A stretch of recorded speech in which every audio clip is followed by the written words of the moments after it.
She couldn't breathe from pain until the cowboy laid her down and whispered, "Let me help." The sun beat down on the orange dunes of Iridian.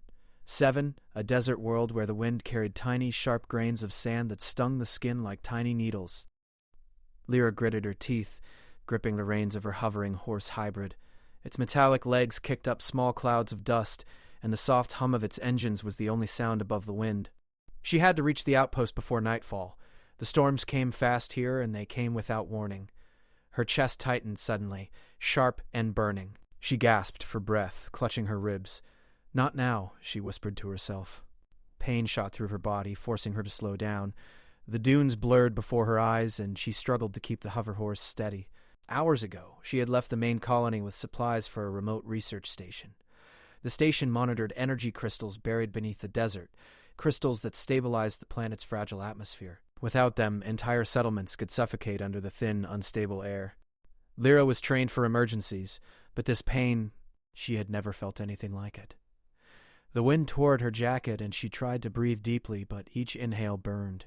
Her vision dimmed at the edges, and the hover horse wobbled beneath her. The next moment, the ground rushed up to meet her, and she fell. Sand covered her face as she struggled to rise. Her breathing was shallow. She had to survive, but the pain made her feel weak, helpless in the middle of nowhere. "Please," she whispered, barely audible over the wind. She lay on the sand, the sky turning a deep, harsh orange as the sun lowered.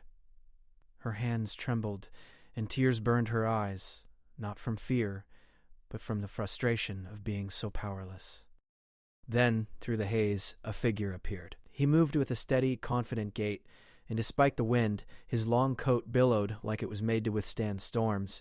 His hat shaded his eyes, but even from a distance Lyra could sense calm and strength in his presence. He rode a mechanical steed that hummed like her own, but bigger, stronger, and built for danger. The cowboy stopped a few meters from her. "Hey," he called, his voice firm but not loud enough to startle. "Are you hurt bad?" "Can't," her voice faltered. Her chest tightened further, and she fell back against the sand. The cowboy dismounted, moving quickly but carefully. He knelt beside her, eyes scanning her face and chest. He had that calm confidence of someone who had seen danger many times, yet he did not rush carelessly. "Don't fight it," he said gently. "Just breathe slowly." She wanted to tell him to leave, to not waste time on a stranger, but the words caught in her throat. Her body shook, and the pain made her lean weakly against him as if he were a support she could cling to. He laid her down carefully on a portable blanket he had pulled from a saddle pack. The cloth smelled faintly of oil and dust, but it was clean. He checked her pulse and listened to her breathing. His fingers were sure, precise, and his face showed concern without panic. "Your lungs, they're not working right," he said, scanning a small device he pulled from his belt. Tiny lights blinked across its surface, showing spikes and drops in her vitals. "You're lucky I came along." Lyra's eyes widened at his words. "Lucky," she whispered. She had always trusted her own skills, her own strength, but now she realized she could not do this alone. "Yeah," he replied, his voice softening. "You're in pain, yes, but I can help." "Let me help." Something in the way he said it made her chest ache in a different way, a strange mixture of comfort and trust. She nodded weakly, too exhausted to resist. The cowboy worked quickly, taking out small vials from his pack. Some contained liquid that shimmered slightly, and others held tiny devices, nanobots designed to repair tissue and regulate breathing. He injected a tiny amount into her arm, careful to keep her calm and still. Lyra felt a warmth spread from the spot of injection, small but noticeable. Her chest still hurt, but the tightness eased a little. "You're going to be okay," he said, watching her carefully. "The pain will pass, but we have to keep you safe until then." She tried to speak, to thank him, but a sharp cough racked her body. Her vision blurred.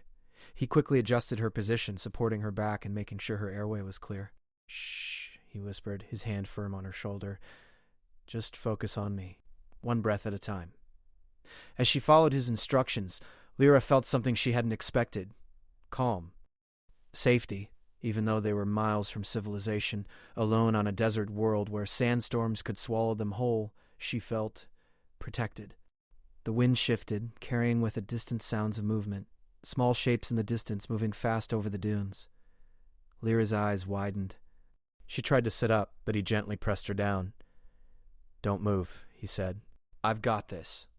Moments later, small sand lurkers, creatures adapted to the desert with long legs and armored shells, approached, drawn by heat and movement. They hissed, the sound like grinding metal on stone. Lyra's heart raced, but the cowboy remained calm. With precise movements, he pulled out a grav lasso, a hybrid of Old West rope and futuristic energy tether. He swung it expertly, capturing one of the smaller creatures before it could get close. He fired a pulse from his wrist blaster and another, careful not to hit her. Lyra watched in awe as he fought, not with brute force alone, but with skill, intuition, and a strange mix of old and new. He moved like someone born to danger, yet careful, protective, never putting her at unnecessary risk. After the last of the creatures retreated, he knelt beside her again. You okay? He asked, brushing sand from her jacket. She nodded weakly. I think so. Thanks. Don't thank me yet, he said with a small smile, his eyes hidden under his hat's brim. We still have to get you to the outpost. You're not safe here. The desert stretched endlessly in every direction, the horizon blurred by the setting sun. Lyra tried to rise, but the cowboy's hand stayed on her shoulder. No, he said. You're weak. I carry you. He lifted her carefully, supporting her weight with ease. Lyra felt herself pressed against him, her body still trembling, but something inside her loosened. The panic, the fear. As they moved across the dunes, he explained his plan in low, steady words. He had a small hover saddle rig built for emergencies like this, capable of carrying both of them and protecting against the desert's hidden dangers. Lyra listened, grateful for his calm voice, grateful for someone who didn't panic when she couldn't breathe. By the time the sun dipped below the horizon, painting the sky deep red and purple, they were moving steadily. Lyra's chest still hurt, but the pain was bearable now. Her breathing was slow, steady, following his instructions. You're going to make it, he whispered again, almost to himself. One step at a time. For the first time since the attack of pain, she believed him. The desert was harsh, alien, and dangerous. But for the first time, Lyra felt a spark of hope, because someone cared, someone strong and capable, and he had said those words again, let me help. And she let him. The desert night was colder than Lyra had expected. The orange dunes had turned deep purple and black under the twin moons of Iridian, 7, and the wind howled like it carried warnings from unseen dangers.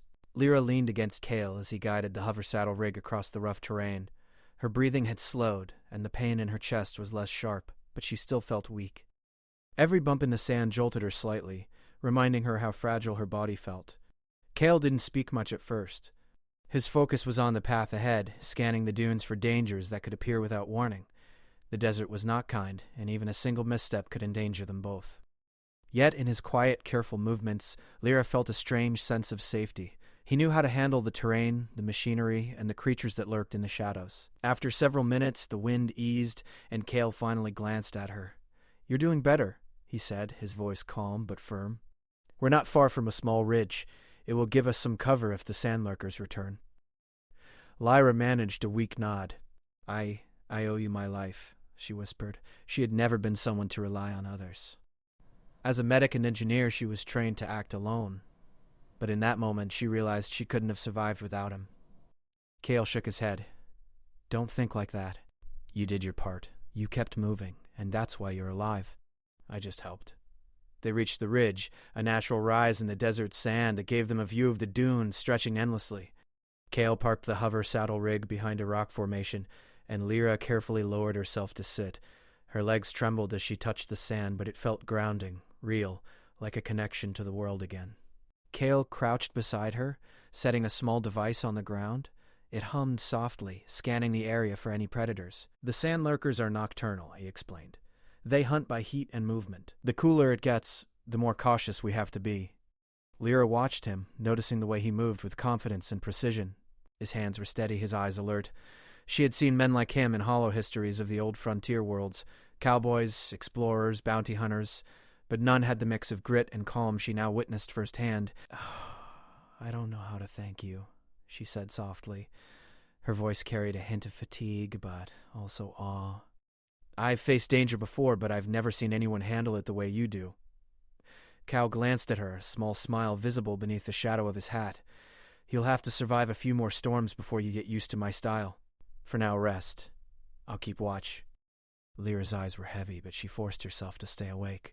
She wanted to learn more about him. Where do you come from? She asked, curiosity tinged with hesitation. Far from here, he said. I've wandered a lot of worlds, seen a lot of people in trouble. Some I could help, some I couldn't. It's not always easy. Lyra nodded, sensing that he carried stories he didn't easily share. She respected that. I understand, she said quietly. Sometimes we carry too much to speak of it. The darkness made shapes of rocks and dunes shift like ghosts. You're right. Sometimes it's better to act than to explain. But right now, acting means getting you to the outpost. We can talk stories later. Suddenly, a faint movement caught Lyra's eye. Small shadows slipped across the dunes, more sand lurkers, approaching from the north. She stiffened, her chest tightening again. Cale noticed immediately, his hand going to a small energy pistol at his hip. They're curious, he said softly. Not hunting yet, but close enough to be dangerous if we're not careful. He quickly took out another device from his pack, a gravity net launcher. He aimed it carefully and fired. A shimmering net shot into the air, expanding to cover one of the sand lurkers, holding it in place. It hissed, thrashing against the energy barriers, but it couldn't break free. Lyra watched, holding her breath. Even though she was recovering, her heart raced. You're incredible, she said, her voice barely audible. Cale glanced at her. You'll see soon that surviving isn't about being incredible. It's about being smart and calm. Never panic. He fired another pulse at a second creature, driving it back into the darkness. Lyra marveled at his precision. He moved with a mixture of cowboy instinct and futuristic technology, a combination she had never imagined possible. Once the immediate danger passed, Cale returned to her side. He crouched beside her, brushing sand from her jacket. See? One problem at a time. That's how we survive here. She exhaled, relief flooding through her. I think I can trust you, she said. It was more than survival. It was a strange feeling, the sense that someone was watching over her, not with judgment, but with care. Cale's expression softened. Good. You need to. Out here, trust is as important as skill. They continued traveling under the moonlight. Lyra leaned against Cale's side as he guided the hover saddle rig across hidden paths. Her chest still hurt occasionally, but his presence, steady and confident, made the pain easier to bear. At one point, the wind shifted again, carrying the scent of metal and ozone. Lyra tensed, recognizing it from her research. An energy storm was forming.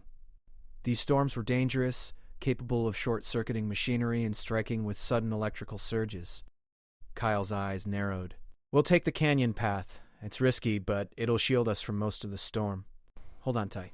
Lyra did, gripping the saddle handles as Cale navigated narrow passes and sharp turns.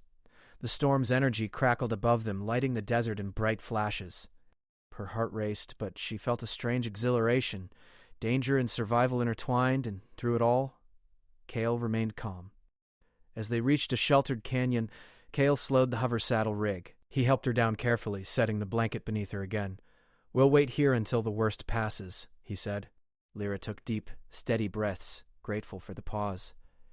I've never seen a place so harsh, she said. And yet, somehow, it feels alive. 7. Dangerous, yes, but it has its own rhythm. You just have to learn to move with it, not against it. She nodded, studying him. And you move with it perfectly. He laughed softly, a low sound that blended with the wind. Maybe. Or maybe I've just survived long enough to know when to run and when to stand. The storm raged above, lightning striking distant dunes. Lyra's pain eased further, aided by the calming effect of Cale's presence and the devices he had administered. She watched the horizon, her mind filled with a mixture of fear, relief, and curiosity. Who was this cowboy? Why did he care so much? Cale noticed her gaze. We'll get through this. Then, the outpost isn't far. You'll be safe soon.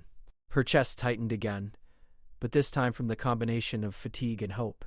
She realized that her life had changed in a few short hours. From a solitary medic struggling to survive, she now had someone watching over her, protecting her in a world where protection was rare. You said you've wandered many worlds, she said, breaking the silence. Have you ever had to save someone like this before? Cale shrugged, looking toward the storm. Maybe. Many times.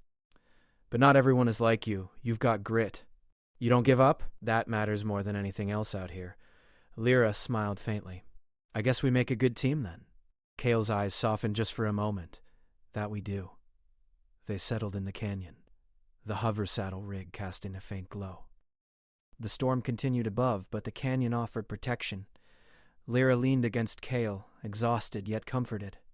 She trusted him now, not just for survival, but in a way that felt deeper, quieter, and stronger than mere necessity. As sleep threatened to claim her, she heard his soft words again, "Let me help." The first light of dawn painted the dunes in pale gold, reflecting off the sand like tiny stars scattered across the desert. Lyra stirred on the blanket beneath the hover saddle rig, blinking against the brightness. Her chest felt better, the pain reduced, though she still moved cautiously. Cale had been beside her all night, watching over her while the storm raged. She realized how strange it was to trust someone so quickly, yet she felt safer than she had in months. Cale lifted the blanket, helping her to sit upright. "We need to keep moving," he said. "The outpost is not far, but it's better if we reach it before any others come looking for the crystals." Lyra nodded, still weak but determined. She climbed onto the hover saddle rig, leaning against him for support. The desert stretched endlessly before them, yet this time it felt less threatening. Cale's steady presence made the vast empty world seem manageable. As they approached the coordinates for the research station, the landscape changed. Jagged rock formations broke the horizon, and the distant outpost came into view. But something was wrong. Smoke rose in thin spirals, and parts of the structure looked collapsed. Lyra's heart tightened. "Something happened here," she whispered. Her voice trembled, but Cale kept his eyes on the outpost, scanning for movement. "They might have been attacked," Cale said, "or sabotaged. Either way, stay close and don't panic." They moved cautiously, navigating around debris and broken machinery. The outpost was eerily quiet, the usual hum of energy reactors replaced by an unsettling silence. Lyra's chest tightened slightly at the sight, a mixture of fear and frustration pressing on her. She had been responsible for bringing the energy crystals to stabilize the outpost, and now it seemed she had arrived too late. Cale dismounted, crouching low as he approached the entrance. He gestured for Lyra to stay back. "I'll check it out first," he said. He moved with careful precision, his eyes scanning for threats. Lyra's pulse quickened as she watched him, the strange bond between them giving her courage despite the danger. Inside, the outpost was in chaos. Broken panels, scattered tools, and scorch marks told the story of a violent intrusion. The central chamber where the energy crystals were stored was partially destroyed, a faint blue glow flickering from damaged containment units. Lyra's stomach sank. "They're still here," Cale muttered. He gestured for her to follow, but carefully. "We need to secure the crystals before anyone, or anything, takes them." Lyra moved slowly, leaning on Cale for support. She felt the weight of responsibility pressing down, but also a strange determination. She had survived so far because of him, and now it was her turn to contribute.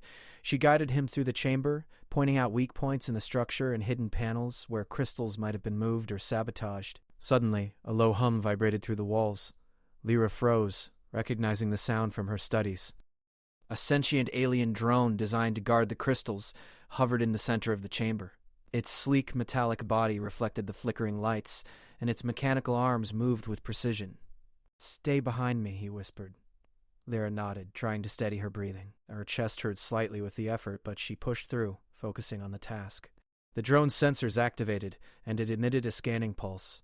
Lyra realized it was detecting life forms by heat and movement. "I can guide you," she whispered, pointing to blind spots and weak points. "Aim for the joints and sensors. That should disable it temporarily." Cale nodded, trusting her instructions. He fired carefully, hitting the first sensor. Sparks flew, and the drone wavered but did not fall. Lyra's mind raced. She spotted a secondary panel where the drone's power core was exposed. "The core!" she shouted. "Now, while it's distracted." Cale moved with precision, firing a pulse directly at the core. The drone let out a mechanical screech before collapsing to the ground, disabled but intact. Lyra exhaled, relief flooding her. "That was incredible," she said, her voice trembling with both fear and admiration.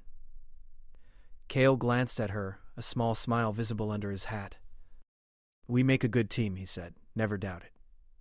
Together, they secured the remaining energy crystals, carefully placing them in a containment unit that Cale had carried in his pack. Lyra checked the damaged reactor panels, using her knowledge to stabilize the minimal power remaining. Sparks flew, but with careful adjustments, the reactor began to hum steadily again. Her chest tightened once more, not from pain, but from adrenaline and relief. "We did it," she whispered. The outpost was secure, the crystals safe, and the immediate threat neutralized. Cale rested his hand lightly on her shoulder. "You did more than guide me," he said softly. "Your knowledge, your calm, that made this possible." Lyra's eyes met his, and for a moment the weight of the desert, the storms, and the danger faded. She realized she trusted him completely, not just for survival, but for support, guidance, and partnership. The sun rose higher, warming the desert and casting long shadows across the dunes. The outpost, though damaged, would function again with the crystals installed. Lyra felt a renewed sense of purpose. She could breathe freely now, literally and figuratively, as the air system stabilized under the reactor's restored power. Cale helped her to the observation deck, where they could watch the desert stretch endlessly before them. "You're stronger than you think," he said quietly. "Stronger than you realize." Lyra smiled faintly, her chest finally easing. "I wouldn't be here without you," she admitted. "You saved me, more than once." Cale tipped his hat slightly, a gesture that was both humble and confident. "We saved each other," he said. "Out here, that's what matters. Trust, skill, and being ready to act when it counts." For a long moment they stood together, looking out over the desert. The outpost behind them hummed steadily, and the dunes stretched endlessly ahead. Lyra felt a deep sense of calm for the first time in days. The pain in her chest was gone, replaced by clarity and gratitude. Cale's eyes scanned the horizon once more. "We'll need to stay alert," he said. "The desert isn't done with us yet. But for now, we rest, we plan. And we get ready for whatever comes next." She leaned slightly against him, drawing strength from his presence. "I trust you," she said softly, echoing the words that had become so important over the past hours. Cale's hand rested lightly on hers. "And I trust you," he replied. "We'll get through this together." The twin suns rose higher, bathing Iridian, 7 in warm light. The wind carried the faint scent of ozone and sand, but it was no longer threatening. It was part of the world they had survived, a reminder of danger and resilience intertwined. Lyra took a deep, steady breath, her chest free of pain. She looked at Cale, realizing that this moment, this connection, this trust, was as rare and valuable as the energy crystals they had fought to protect. The desert was still vast and dangerous, but with Cale by her side she felt capable, alive, and ready to face whatever challenges awaited. For the first time in her life on Iridian, 7, she understood what it meant to truly survive, not just through skill, but through partnership and trust. Cale glanced at her, eyes soft under the brim of his hat. "Rest now," he said gently. "Woo! We'll need our strength for what comes next. And when the time comes, we act again. Together." The outpost was safe, the crystals were secure, and the desert, though harsh and unforgiving, had given her a chance to survive. With Cale's steady presence beside her, she felt ready for anything. She closed her eyes briefly, letting the warmth of the rising suns wash over her. Her chest rose and fell freely, and she felt a quiet gratitude for the cowboy who had laid her down, whispered softly, and helped her breathe again. In the desert of Iridian, 7, against storms, predators, and sabotage, she had found safety, and perhaps for the first time, hope. The twin suns of Iridian, 7 climbed higher, casting golden light across the dunes. Lyra stretched carefully, testing her strength. Her chest no longer hurt, and each breath came easily. For the first time since the pain had struck, she felt truly free to move, to think, to plan. Beside her, Cale adjusted the hover saddle rig, checking the remaining energy crystals in the outpost's fragile systems. "We've stabilized the main reactor," Cale said, his voice calm but confident. "The outpost can function on its own now. The crystals are secure, and the sensors will detect any intruders long before they reach us." Lyra smiled faintly, relief washing over her. "I can't believe we did it," she said. "The outpost, it's alive again." Cale gave a small nod. "It's not just alive. It's stronger now. You helped with that." She shook her head slightly, brushing a strand of hair from her face. "I couldn't have done it without you." Cale shrugged, but there was a soft smile beneath the brim of his hat. "That's what counts." The desert around them seemed calmer now, almost peaceful. The storms had passed, and the dunes glimmered under the sun's warmth, yet both knew the desert could shift suddenly, and danger could arrive without warning. They moved carefully through the outpost, checking each panel, each containment unit. The energy crystals hummed softly, glowing with a gentle blue light that filled the chamber with warmth. Lyra approached one of the damaged consoles, her fingers flying over the controls. "I can reroute power to the observation deck," she said. Sparks flew from exposed circuits, but Kale's portable shielding device absorbed the worst of it. In moments, the deck's lights flickered on, revealing a panoramic view of the desert stretching endlessly. Kale watched her, noting the careful precision in her movements. "You've got skill," he said. "I've never seen someone work so calmly under pressure." Lyra blushed faintly. "I've had practice," she said softly, "but it was easier with you here." He glanced at her, and for a moment the rugged cowboy persona softened. His eyes carried warmth she hadn't seen before. "Good," he said quietly, "because I plan on staying here a little while, making sure you and the outpost stay safe." She had trusted him with her life, but now she realized she trusted him with something more, her confidence, her hope, and even her future. They worked side by side, restoring the outpost completely. Kale stabilized the hover saddle rig and reinforced the outer walls against any further attacks. Lyra recalibrated the energy sensors and verified the crystal containment. Every movement was coordinated, every decision considered. Together they brought the station back to life, stronger than it had been before the sabotage. By late afternoon, the outpost hummed steadily. Air circulated freely, lights glowed warmly, and the faint scent of ozone and desert sand blended into something almost comforting. Lyra leaned against the observation deck railing, taking a deep, satisfied breath. "It feels safe," she said quietly. Kale stood beside her, his hat tipped slightly back so she could see his face clearly. "Safe enough," he corrected gently. "The desert never sleeps, and neither should we entirely. But yes, this is as secure as it's going to get." For a long moment they watched the dunes together. The silence was not empty. It was full of accomplishment, relief, and a quiet understanding between them. Lyra's mind wandered briefly to her earlier fear, the pain that had almost claimed her life. Now it felt distant, like a shadow that had passed. "You saved me," she said softly, turning to him. "More than once." Kale's expression softened. "We saved each other," he said. "That's how it works, out here." Her lips curved into a small, genuine smile. "I never thought I'd trust anyone like this," she admitted. "But I do. Completely." Kale's hand brushed lightly against hers, an unspoken acknowledgement of the bond they had formed. "Good," he said, "because I trust you too. And we'll need that trust for the journeys ahead." The desert stretched endlessly, and she knew their work wasn't over. There would be more storms, more dangers, and perhaps more saboteurs seeking the crystals. Yet, for the first time, she felt ready. She could face it all, not alone, but with Kale by her side. "Do you ever think about leaving?" she asked, cautiously. "The desert, the outpost, the planets you wander?" "I've wandered a lot, but not everywhere. Some places, some people make you stay longer than you expected." He looked at her, his eyes steady. "You're one of those reasons." Lyra's heart warmed at his words. She'd always been independent, always relied on herself, but now she realized that partnership, trust, and care were just as powerful as skill and courage. She nodded, leaning slightly against him. "Then I'm glad you're here."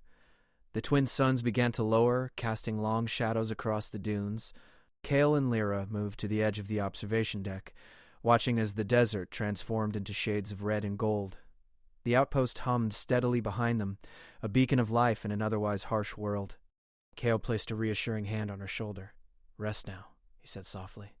"Tomorrow we'll plan for the next challenge. For now, you deserve peace." Lyra closed her eyes briefly, breathing in the warm air.